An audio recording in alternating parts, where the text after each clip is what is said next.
Olá, bem-vindos a mais essa nossa conversa. A ideia aqui é, como sempre, pegar fontes importantes, às vezes um pouco densas, e extrair o essencial de um jeito claro, né? E hoje o nosso foco está no informativo de jurisprudência número 764 do Superior Tribunal de Justiça, o STJ. Olha, é bastante coisa, viu? Por isso, a gente vai dividir. Esse é o primeiro bloco e vamos analisar 6 julgados. Os temas são bem variados, sabe? A gente vai passar por cooperação entre instituições, alguns pontos importantes de processo civil, tipo incidente de assunção de competência, o IAC, competência, litisconsórcio, até PAD e também tem coisa de direito penal e ambiental. Vamos lá? O primeiro julgado que separamos é da Corte Especial, um processo que correu em segredo de justiça, né? Sobre compartilhamento de informações. O que ficou decidido aí? Exato. O STJ, nesse caso, ele entendeu que é legal sim compartilhar informações de inquéritos sobre crime organizado, lavagem de dinheiro, corrupção, com a Controladoria Geral da União, a CGU. Isso inclui dados sigilosos mesmo. E a base para isso, né, vem da Lei 12.850, de 2013, que é sobre organizações criminosas, e também de tratados internacionais que o Brasil internalizou, tipo as convenções de Palermo, Mérida, Caracas. Todas elas prevêem essa colaboração entre órgãos para combater esses crimes. Entendi a fundamentação legal, mas na prática, essa validação da cooperação, ela muda o quê? Torna mais rápido investigar, ajuda a CGU e o MP a trabalharem juntos, por exemplo? Com certeza, fortalece essa atuação conjunta. Validar o compartilhamento permite que a CGU, por exemplo, use essas informações nos seus próprios processos administrativos. Isso pode acelerar a responsabilização de quem está envolvido em ilícitos, mesmo que o processo criminal tenha outro ritmo. Cria um fluxo de informação mais robusto, diria. Interessante essa conexão. Bom, saindo um pouco dessa cooperação e indo para planos de saúde, teve uma questão de ordem importante sobre o IAC, o incidente de assunção de competência, e aquele assunto do rol da ANS, né? Porque o STJ decidiu não instaurar o IAC nesse caso. Ah, sim. Essa foi uma decisão da segunda sessão, no RESP 1882-957. Basicamente, eles entenderam que, apesar da Lei 14.454, de 2022, ter mudado a história do rol, que agora é exemplificativo, mitigado, a questão ainda não estava, digamos, madura o suficiente para um IAC. O ponto-chave é o artigo 947, parágrafo 4º do CPC. Ele exige que a questão já tenha sido bem debatida nas turmas, sabe? O IAC serve para uniformizar um entendimento que já existe e é relevante, mas que ainda não virou súmula ou repetitivo. Uma lei nova, por si só, sem um histórico de decisões ou um debate consolidado sobre ela, nas turmas, não basta. Faltava essa maturação pós-lei. Então foi uma certa cautela, né? Para não fixar uma tese vinculante sobre uma lei muito nova e esperar para ver como as coisas se desenvolvem primeiro. Isso afeta diretamente os casos de planos de saúde, claro, certo. O terceiro julgado, agora um conflito de competência lá de Minas Gerais, o CC 193.005, da terceira sessão. Tinha uma questão de conexão, crime federal e estadual juntos. Como ficou a competência no final? Pois é, a situação era a seguinte: tinha um crime federal, conexo a um ambiental, mas o federal já tinha sido sentenciado. Sobrou só o crime ambiental, que era destruir uma APP na margem de um rio estadual, o Rio das Mortes. O STJ disse: bom, se um já foi julgado, a competência para o crime que sobrou tem que ser vista isoladamente. E como o rio é estadual, está lá no artigo 26, inciso 1 da Constituição, e o dano não atingiu diretamente bens, serviços ou interesse da União, que é o critério do artigo 109, inciso I, a competência é da Justiça Estadual mesmo. Ah, aplicaram a súmula 235 do STJ, então. Aquela que diz que a conexão não junta os processos se um já foi julgado. Exatamente. A sentença no crime federal meio que quebrou a atração da Justiça Federal sobre o crime ambiental estadual que sobrou. Entendido. Uma definição bem clara para esses casos de competência residual. Continuando na terceira sessão, teve outro conflito de competência, o 190-666, também de Minas, Mas sobre Lei Maria da Penha, qual o critério para definir onde pedir medidas protetivas? Esse foi bem importante para a proteção da mulher. Ficou definido que o juízo competente para analisar os pedidos de medidas protetivas de urgência é o do domicílio da vítima. Não importa onde a violência aconteceu. A justificativa foi o princípio do juízo imediato. A ideia é facilitar o acesso rápido e eficaz da mulher à justiça, sabe? Em linha com o espírito da Lei Maria da Penha e até dialogando com regras parecidas do ECA e do Estatuto do Idoso, que buscam proteger os vulneráveis, aproximando a justiça deles. Nossa, isso faz toda a diferença para a vítima, né? Não precisar se deslocar até o lugar da agressão para buscar proteção urgente. Mas, uma dúvida, essa facilidade vale só para a medida protetiva ou se estende para a ação penal principal também? Boa pergunta. Não. A decisão deixou isso bem claro. Essa competência pelo domicílio da vítima é específica para as medidas protetivas de urgência.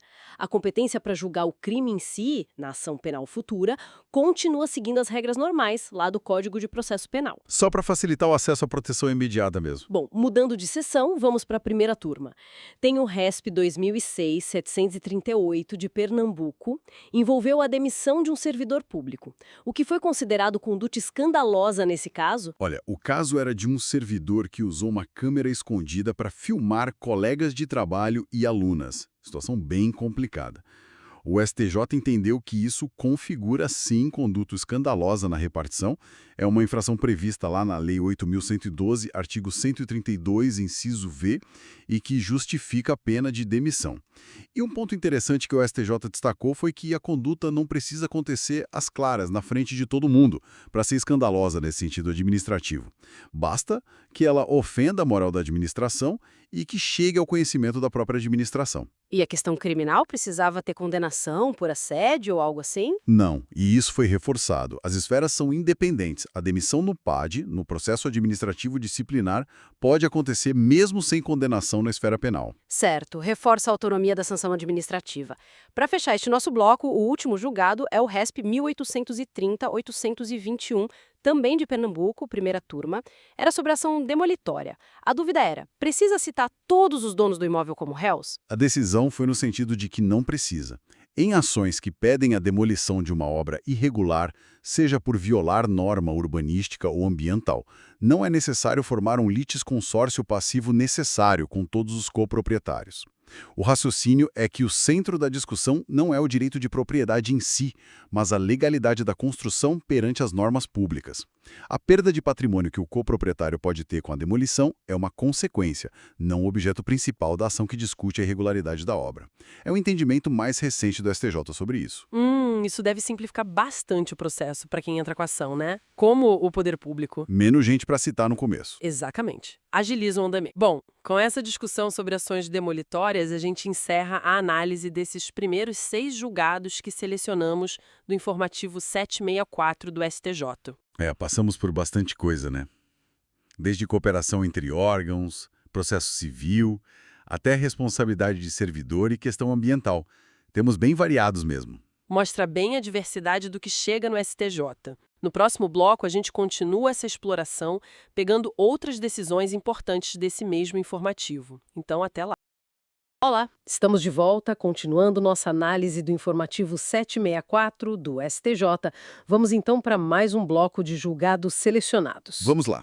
O primeiro é o recurso especial 1.954.451, lá do Rio de Janeiro, segunda turma.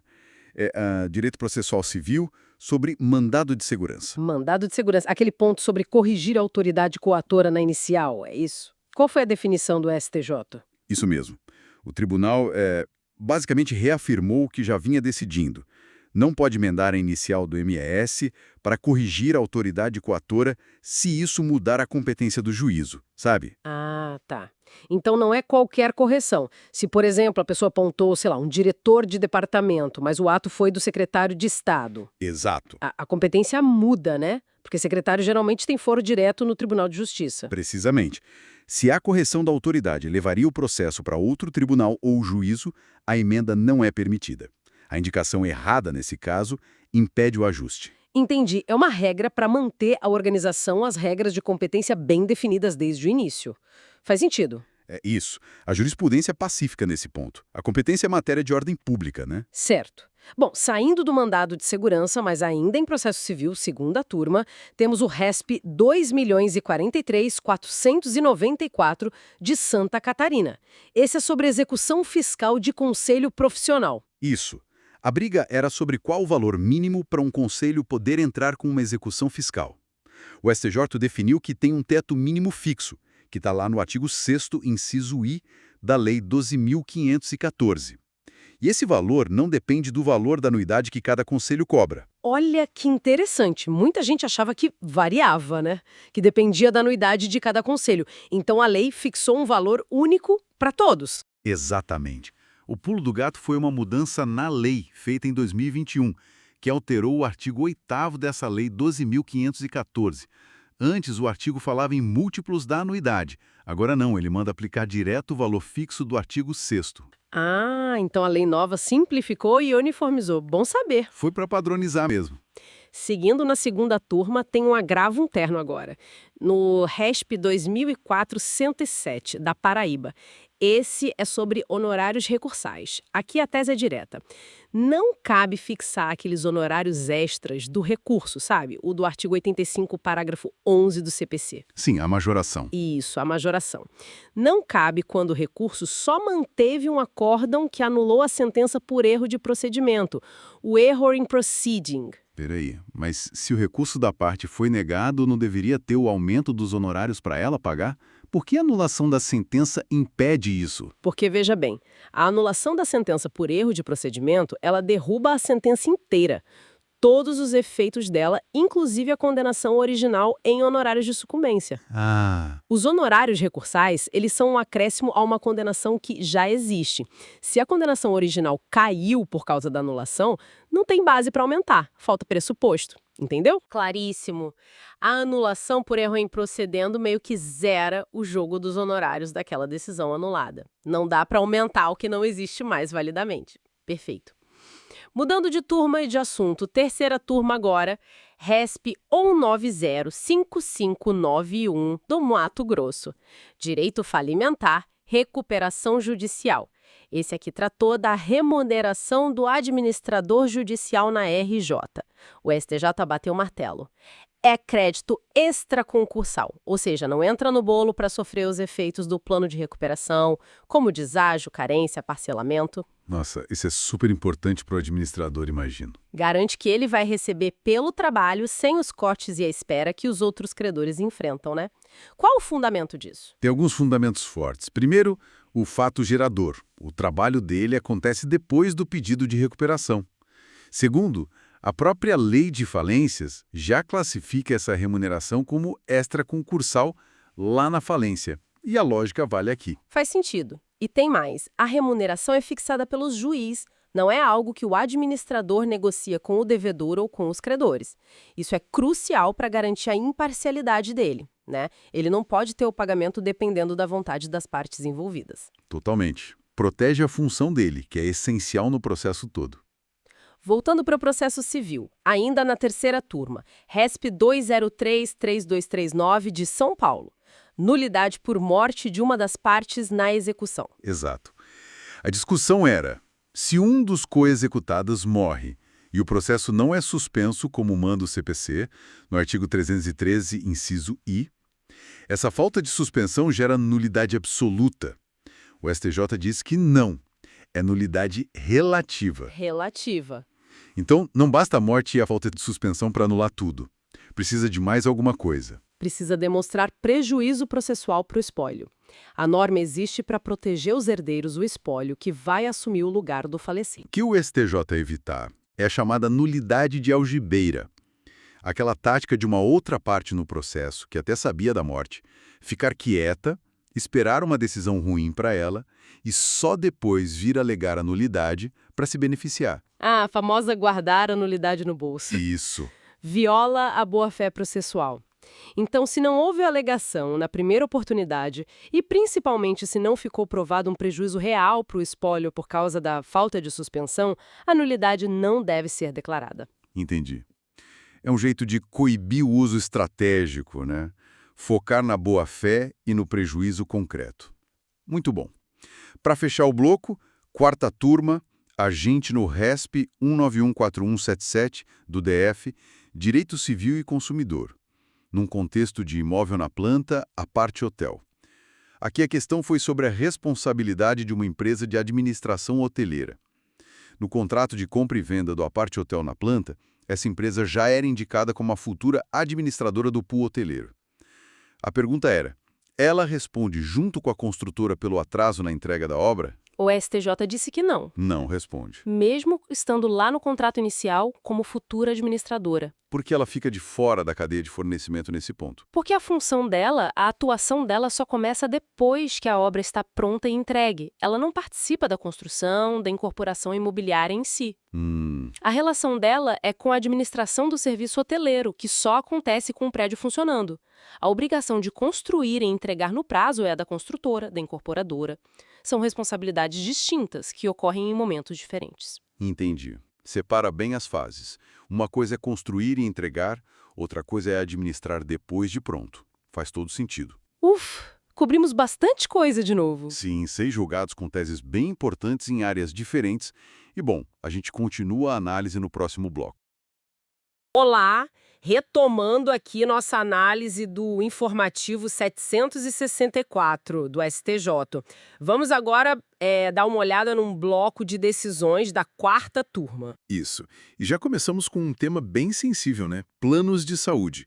Tem uma decisão aqui em segredo de justiça, mas o ponto central é sobre TEA, o transtorno do espectro autista. Ah, importante. E qual foi a definição da STJ? Sobre cobertura, imagino. Exatamente. Ficou definido que é devida à cobertura de psicoterapia. E olha só, sem limite de sessões para quem tem TEA. Isso inclui o método ABA, a análise do comportamento aplicada. Entendi. E isso já tinha alguma base em outras decisões ou é novidade? Na verdade, reforça o entendimento que a segunda sessão já tinha firmado. Lembra daqueles embargos de divergência 1886929 e 1889704? Lembro, sim, que discutiram a taxatividade do rol da ANS. Pois é, a lógica aqui é que o rol não limita mais as sessões para autismo.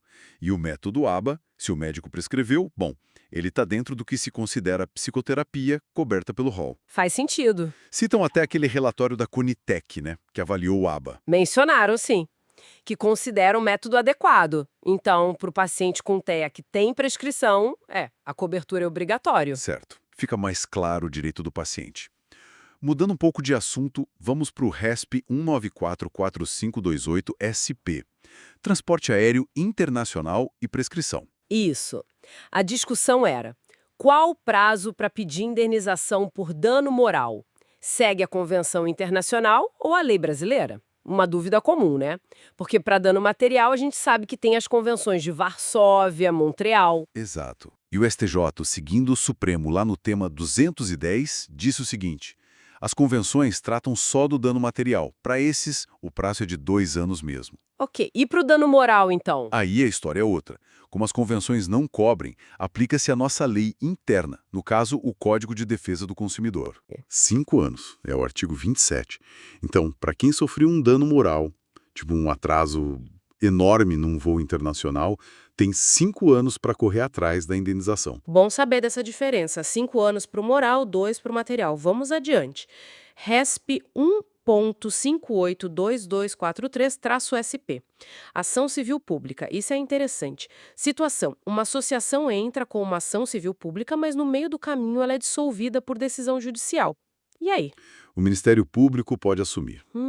E pode. A lei fala em desistência, abandono. Dissolução judicial é diferente, né? Pois é, mas o STJ interpretou a lei de forma mais ampla.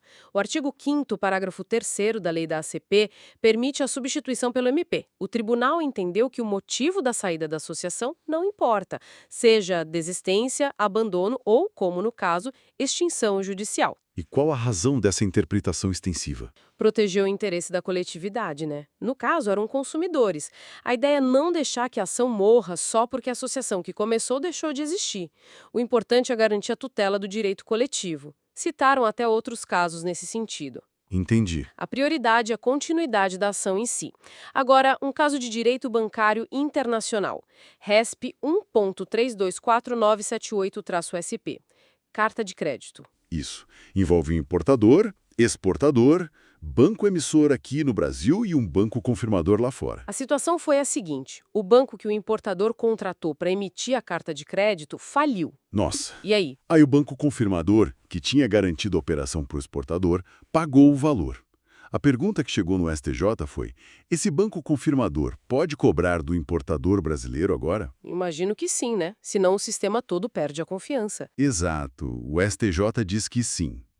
Quando o banco confirmador paga porque o emissor faliu, ele se subroga nos direitos do emissor.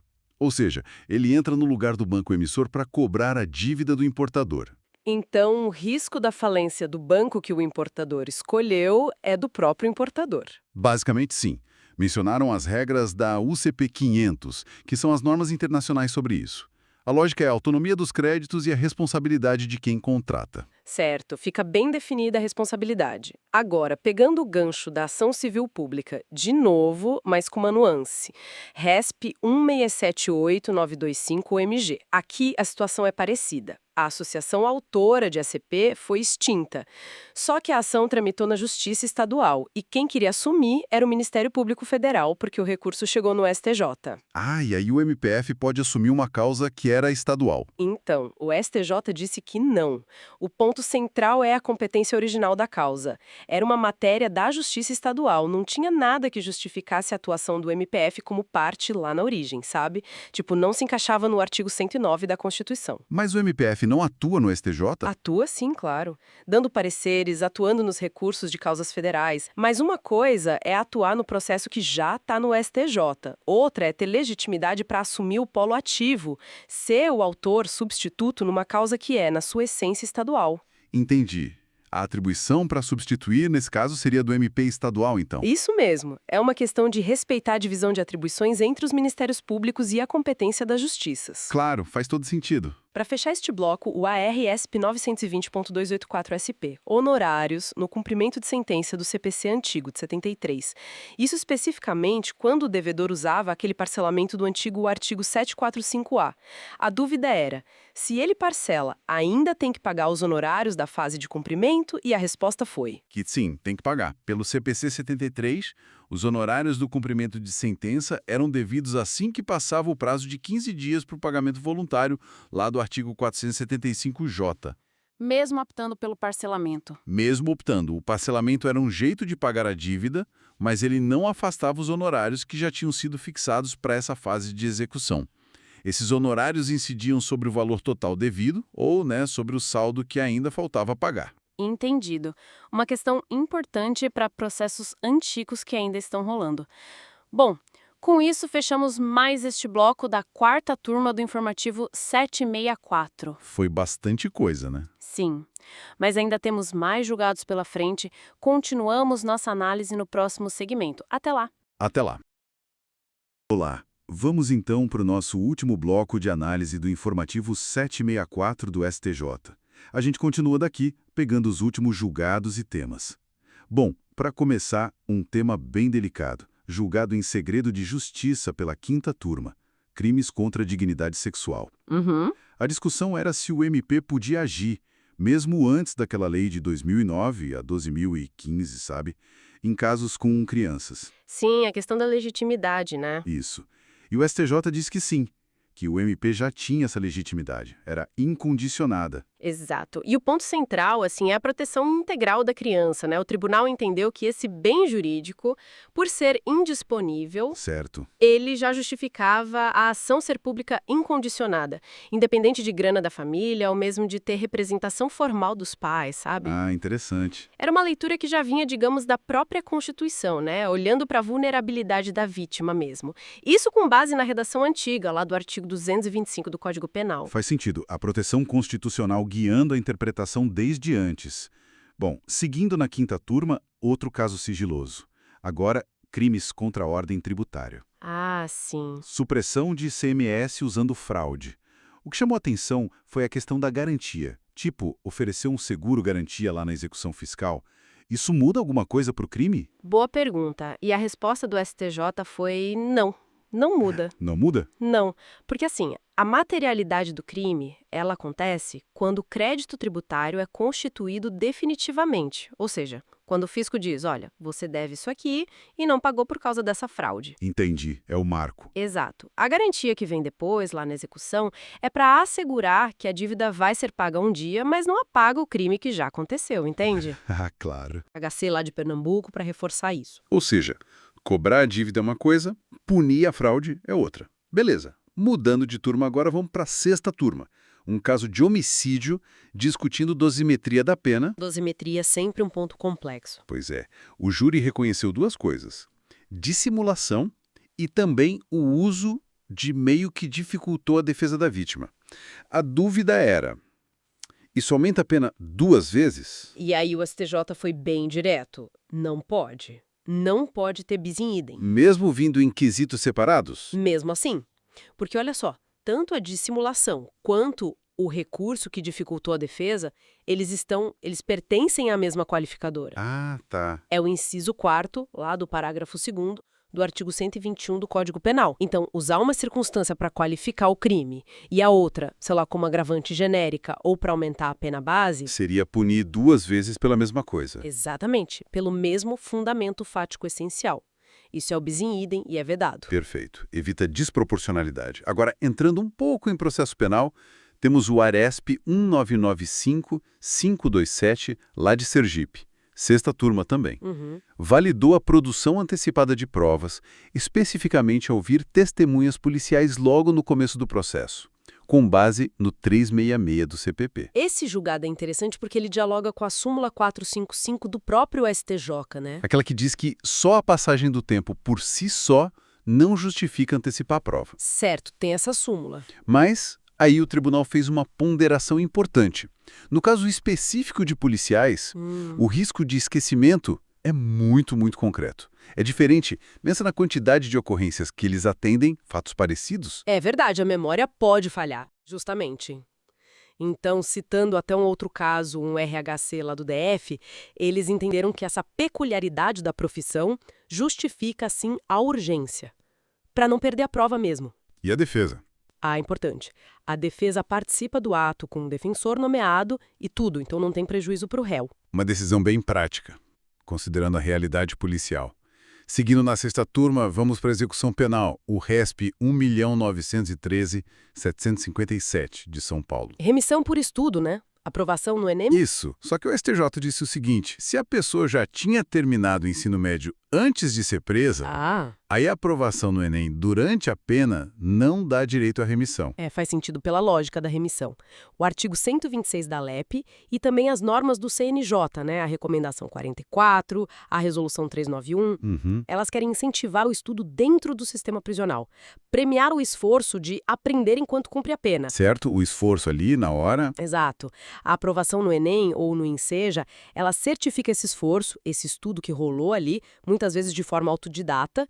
Agora, se o sujeito já tinha aquele nível de ensino concluído antes de entrar... A prova só confirma o que ele já sabia. Isso. Não representa um novo avanço educacional obtido na prisão que justifique diminuir a pena. A aprovação no exame, nesse caso, não reflete um esforço de estudo durante o cumprimento da pena naquele nível específico. Entendido. O foco é o progresso durante a execução. Bom, saindo um pouco dos julgados e entrando nos temas afetados para julgamento repetitivo, temos o tema 1179. Ah, esse é importante. Primeira sessão. E a questão é grande, né? As sessionais da OAB, elas podem ou não podem instituir e cobrar anuidade das sociedades de advogados, baseado lá na Lei 8.906, o Estatuto. Olha, essa definição vai mexer diretamente com a vida financeira e administrativa de milhares de escritórios pelo Brasil, né? Veio lá de 2 RESPs de São Paulo. Imagino. Se o STJ disser que pode cobrar, isso pode mudar o orçamento, estrutura. É uma definição muito aguardada mesmo, para ter uma regra clara para todo mundo. Uma questão de impacto direto na advocacia. E para fechar, o tema 1180. Esse foi afetado pela Corte Especial. Ah, o dilema dos prazos na era digital. Exatamente. Quando começa o prazo para recorrer?